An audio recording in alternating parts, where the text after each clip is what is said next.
Até porque... Complexo, né? A gente teve com a questão do nosso ex-presidente, né? Que o judiciário entendeu que, através dessas medidas provisórias, ele estava passando do limite, né? Que meio de certa forma ele estava passando por cima do poder do legislativo. Sim. Então é um tema que é muito Isso, todos os delicado. presidentes, sem nenhuma exceção, a União realmente ela tem um excesso de medidas provisórias, né? Realmente. Alguns alegam que é porque o poder legislativo não faz a lei, aí o executivo acaba editando as medidas provisórias, né? Uhum. Mas não é a função principal dele, né? Eduardo, como é que se daria? Por exemplo, a gente acompanhou aí na história do Brasil, recentemente, né, 2 impeachments, né? O mais recente sendo aí da ex-presidenta Dilma Isso Rousseff. é um exemplo a gente vai falar um pouco da junção de todos os poderes aí. Sim. Como se daria, por exemplo, o impeachment de um ministro do STF? Porque, ultimamente, né, tem crescido esse debate, né? E as pessoas têm essa curiosidade, como se daria isso, né? Como funcionaria, por exemplo? Pois é, o processo de impeachment, ele é o Senado que julga, no caso do presidente da República, né? É aberto o processo de impeachment, né? O processo primeiro tramita na Câmara Federal, os deputados. O que é que a Câmara faz? Ela faz o chamado juízo de admissibilidade. O que seria esse juízo de admissibilidade? Todo processo tem isso.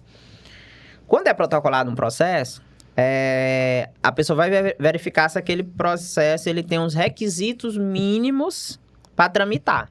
Sim. Então, quem faz esse juízo é a Câmara Federal. Então, a Câmara Federal julgou, né, a presidente na época, a presidente Dilma, né, foi feito um julgamento do juízo de admissibilidade. Recebido o processo, aí eles enviam para o Senado e o Senado vai intimar, vai para apresentar defesa, ou quem sabe ouvir testemunhos, né? Então vai ter um advogado fazendo a defesa, né, da chefe do executivo. E quem preside a sessão é o presidente do STF. Então a gente vê por aí, digamos assim, os 3 poderes atuando, né? Um exemplo, talvez não saindo tanto do tema, mas existe um princípio chamado de freios e contrapesos, né? Como eu falei para vocês, cada poder ele tem uma função, que é a função típica, né? O poder legislativo faz lei, o executivo administra e o judiciário julga conforme as leis.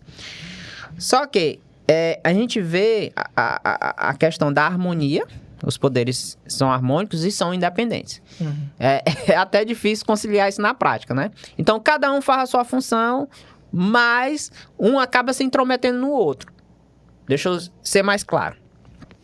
Todo projeto de lei, quase todo projeto de lei, a maioria dos projetos de lei, que tramita na Câmara Federal, ou aqui na Câmara Municipal, ou lá na Assembleia Legislativa, no âmbito estadual, existe um projeto de lei, o projeto de lei tramita, né? Algum deputado, algum vereador, ele dá entrada no projeto de lei, ele tramita, passa nas comissões, CCJ, Comissão de Orçamento, e por aí vai. E aí é levado ao plenário, passa pelas comissões, tem um parecer, e aí é levado ao plenário e a lei ela é aprovada pela Câmara. Né? Eu vou dar um exemplo de um poder, como é que funciona essa harmonia e essa independência entre os poderes.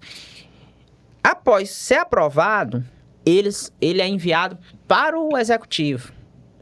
Então, o chefe do executivo ele tem que sancionar. Aquela lei só vai ter validade quando o chefe do executivo sancionar. Aí ele manda para o executivo. Uhum. Ó, um poder ele fez o seu papel de criar a lei e ele envia para um outro poder, que é o poder executivo. O chefe do executivo vai analisar, tem a equipe técnica, né? Tem a equipe técnica, os advogados, né? E aí ele vai sancionar ou não. Se ele não sancionar, ele vai vetar. Então, ó, essa lei, eu tô vetando essa lei porque essa lei é inconstitucional. Uhum. Aí o processo volta pro legislativo. Aí o legislativo tem o poder de quê? Mantém o veto ou derruba o veto, né? Derrubando o veto por maioria absoluta, eles podem derrubar o veto, ele tem esse poder. O poder executivo vetou a lei, mas o poder legislativo tem o poder de vetar, ou tem o poder de derrubar esse veto, tá? Aí, após derrubar do veto, aí a lei tem a validade. Só que, Então quer dizer que mesmo o presidente vetando o Legis- presidente, ou o prefeito, ou o governador, o legislativo, ele tem um poder de derrubar o veto. Porque a função principal de fazer lei é do poder legislativo, né? Rapaz. Mas mesmo assim, ainda pode entrar o judiciário na história. Quando a lei, quando o veto é derrubado, né, e ela passa a ter eficácia, alguém pode questionar essa lei e dizer, não, essa lei ela é inconstitucional. Aí é levado ao Poder Judiciário. Aí o Poder Judiciário, né, no caso, o Tribunal de Justiça, né, geralmente lei estadual, ou às vezes o STF, quando a lei viola a Constituição, é levado ao STF através de um ADIM, que é a ação direta de inconstitucionalidade, né? O próprio chefe do executivo que vetou pode levar isso ao judiciário. O judiciário tem o poder de chegar e dizer, olha, essa lei ela é inconstitucional. E derruba a eficácia dessa lei. Ou então de dar continuidade, né? Também. Ele diz assim, que a lei ela é inconstitucional. E o judiciário declarando aquela lei inconstitucional, aquela lei perde a validade. Então tem que recomeçar tudo de novo, no caso. Se quiser. não, aí se a lei for inconstitucional e virar, que a gente chama de coisa julgada, o judiciário, o plenário do judiciário, do tribunal, do STF, declarar aquela lei inconstitucional, então ela perde a eficácia. Aí o legislativo tem que fazer uma outra lei, mudar alguma coisa, né? Porque lá na decisão ele vai dizer por que a lei é inconstitucional. Uhum. Porque esse trecho da lei é inconstitucional, porque isso aqui... Não sei se vocês acompanharam, que teve um projeto de lei, né? Salvo engano, foi de emenda à Constituição, né? E é um problema sério. A Constituição brasileira sempre ela é emendada. Eu acho que já tem 140 emendas ou mais, não lembro. Nem deixa até de acompanhar.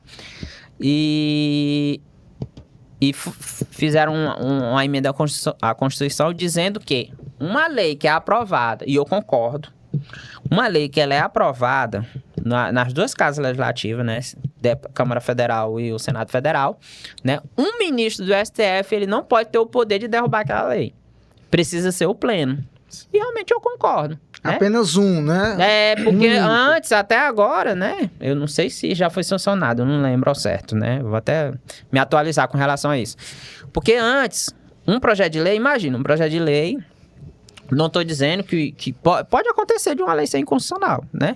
Mas se vocês entenderem, às vezes um projeto de lei que tramita na Câmara Federal, são o quê? São 513 deputados, né?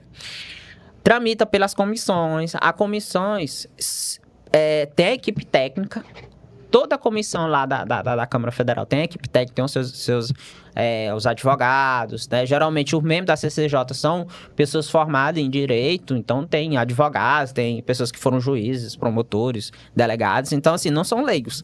E ele dá o parecer de que é constitucional. Aí passa pelo plenário, o plenário aprova, todos os deputados aprovam, aí mandam para o Senado, né? Passou pela Câmara pelos 503, aí manda para o Senado, aí tem a mesma tramitação. E todos os 81 senadores também votam a favor e tal e tal. Aí, para um ministro do Supremo derrubar essa lei, né? Ficou assim. Então, é muito poder na mão de uma pessoa. Agora há pouco a gente falou sobre...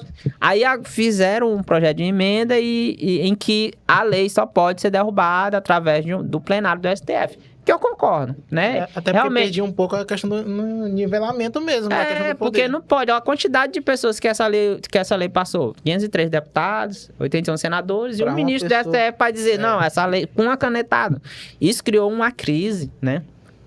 E eu não estou dizendo que o judiciário não tem o poder para fazer isso, porque na realidade a competência é do poder judiciário. Ele é que é competente para julgar um ADIM, né? O que foi definido é que esse poder não pode ficar na mão de um só ministro. Então o pleno se reúne, né, para ver se dá uma liminar para suspender a eficácia daquela lei, né? Então é mais ou menos esse exemplo que eu acabei de falar, é um exemplo clássico de um poder intervindo do outro, né? Sim. E o interessante, essa questão da tripartição entre os poderes, na Constituição tem as chamadas cláusulas pétreas, né? Que são, o artigo 60, ela prevê algumas coisas que não podem ser modificadas, em hipótese nenhuma. né? Porque o que é a emenda à Constituição? É para você modificar um artigo, acrescentar alguma coisa, né? E são emendas. Mas a Constituição prevê algumas coisas que não pode ser emendada. Uma delas é justamente o tema que nós estamos falando aqui, que é a separação entre os poderes. Ela não pode ser objeto de emenda constitucional. Então não pode ter uma emenda que dizer, vamos extinguir o poder legislativo, vamos extinguir o poder executivo, não vamos extinguir o judiciário, né? Então, é ruim, às vezes as pessoas até pensar nisso, né? É com muita tristeza, né? Que às vezes a gente vê algumas pessoas falando, o Congresso não serve para nada. Os deputados, não pode. Tem que ter o Congresso. O presidente, o Congresso está só atrapalhando o presidente. Tem que acabar com o STF, tem que acabar com o Legislativo, né? Esse tipo de pensamento é ruim. A pessoa simplesmente está defendendo o absolutismo. Sim. Mas basta ela estudar o que é que os reis faziam. Os reis que tinham todo o poder. Então, quando a pessoa tem a concentração de poder, lógico, eu não estou dizendo que existem algumas questões que, digamos, o legislativo, talvez, né, tenha alguma... É questão política, isso faz parte da política, né? A política tem que ter situação e oposição, né? Então, não estou dizendo que o judiciário não possa errar. Nós acabamos de falar que, às vezes, o judiciário se intromete em coisas que realmente não é de competência dele, né? Eu acho errado, opinião minha, eu acho errado, por exemplo, que um chefe do executivo vai indicar um secretário. Poder de gestão, ele escolhe um secretário. Aí vem um juiz, vem um desembargador, vem um ministro do STF. Não, fulano de tal não pode ser ministro, não pode ser secretário. Eu acho um absurdo isso aí. Isso é poder de gestão. O chefe do executivo, ele tem o poder de escolher quem deve ser o secretário, o ministro de saúde, o ministro da educação, né? Lógico, precisa ter uns requisitos mínimos, né?